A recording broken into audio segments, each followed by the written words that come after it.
Hello friends, welcome to my channel. Today we will be talking about the Great Peninsula of India. So basically we need to know what is a peninsula. A peninsula is a landmass which is surrounded by water on all three sides. So the Deccan plateau of India is surrounded by water on all three sides. The Deccan plateau is the southernmost physical or physiographic division of India. It is also a plateau because it is of a shape of a table. It's a highland which has the flat top. So it's a single piece of landmass, okay, which is surrounded by water on all three sides. So the Indian Ocean is towards the south, and also it has got Arabian Sea towards the west and southwest, and Bay of Bengal towards the east and the southeast direction. The Peninsula Plateau of India was a part of the Gondwana land hundreds of millions of years ago. The rocks that make up the plateau match those of Africa not only in the age and type but also in their layer sequence in which they occur. The Peninsula Plateau of India dates back to the time of the global continent of Pangaea, when there was only a single continent which was called as Pangaea or supercontinent. It was a part of the southern part of the continent of Gondwana land, which broke away 250 million years ago and started drifting northwards and collided with the northern landmass of Eurasia. The Peninsula Plateau is higher in the south and the height decreases northwards. It is made up of lava, which flowed through fissures several kilometers in length. That was due to the volcanic eruption. Such eruption has produced extensive sheets of lava, which cooled down and formed the Deccan Plateau.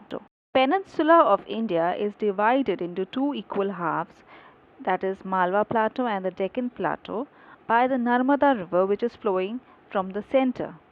The Malwa Plateau is surrounded by the Vindhya Range in the south, the Aravalli Range on the west, and the Chota Nagpur Plateau in the east. The Malwa Plateau merges with the northern plain of India in the north.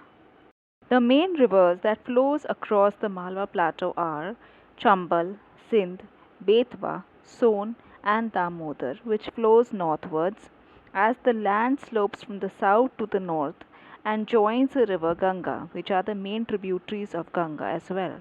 All the main rivers of India are basically east flowing, but except the rivers Narmada and Tapi, they are west flowing rivers of the Peninsula Plateau. Narmada flows through a rift valley and empties into the Arabian Sea.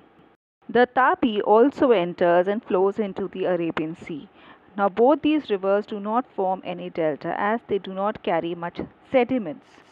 The eastern extensions of Malwa Plateau are Bundelkhand and Baghelkhand in the southern Uttar Pradesh and Chota Nagpur Plateau in Jharkhand. Now comes the Deccan Plateau, which lies to the south of the river Narmada. Deccan is derived from the Sanskrit word Dakshar, meaning south. It is triangular in shape. The Deccan Plateau is higher in the west and slopes gently eastwards. It is bordered by the Satpura Range in the north, the Western Ghats in the west, and the Eastern Ghats in the east. The Western and the Eastern Ghats merge in the Nilgiri Hills in the south of India. The Western Ghats rise steeply from the coastal plains. The highest part of the Western Ghats lies in the south.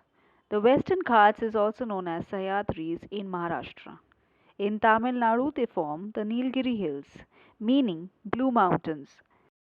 Udaga Mandalam, popularly known as Ooty, is a well known hill resort in the Nilgiris.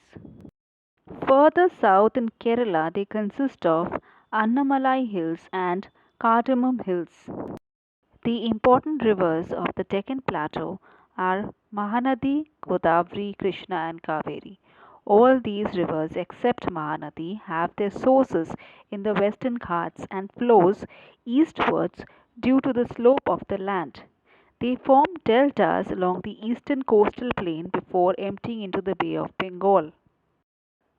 The Godavari River, which is 1,415 kilometers, is the longest river of the Deccan Plateau, and the Kaveri River is also known as the Ganga of the South. The Eastern Ghats form the eastern edge of the Deccan Plateau. They are lower in height than the Western Ghats. They slope gently and merge with the eastern coastal plains. They stretch from the valley of the Mahanadi in Odisha to the Nilgiris in the south. Mahendragiri in Odisha, Shevaroy Hills and Chavadi Hills are found to the southeast of Eastern Ghats. Unlike the Western Ghats, the Eastern Ghats are not continuous. They are broken by the valleys of the rivers of the Deccan Plateau. Mahendragiri, which is 1,500 meters in Orissa, is the highest peak in the Eastern Ghats. The rivers of the Deccan Plateau are non perennial. They depend on rain for their water and so they dry up during the summer months. The differences between the Western and the Eastern Ghats are that the Western Ghats are higher. The highest peak in the Western Ghats is Annamodi with a height of 2,645 meters. They rise steeply from the west coast.